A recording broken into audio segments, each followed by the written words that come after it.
জাতক বা জাতিকার হাতের এই অংশটি হলো মূলত রাহুর ক্ষেত্র।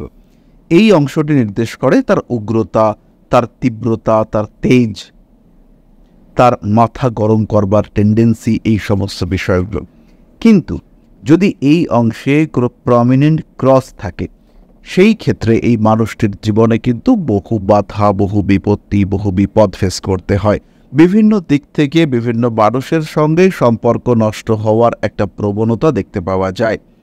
তবে এই ক্রসটির সঙ্গে সঙ্গে যদি বৃহস্পতির ক্ষেত্র প্রশস্ত হয়, তাহলে এই জাতক কিন্তু নিজের সমস্ত শত্রুকে দমন করে নিজের বিরাট একটা জায়গা তৈরি করতে সক্ষম হয়ে থাকে।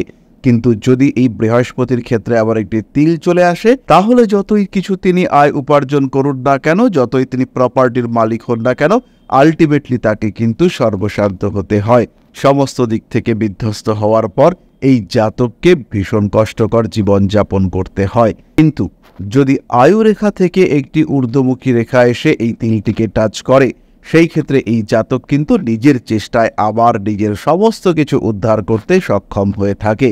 কিন্তু এই জাতকের জীবনে বহু উত্থান পতন দেখতে পাওয়া যায়। জাতকের জীবনে সমস্যাও থাকে, সেই সমস্যা থেকে বেরিয়ে আসবার ক্ষমতা সেটাও কিন্তু দেখতে পাওয়া যায়।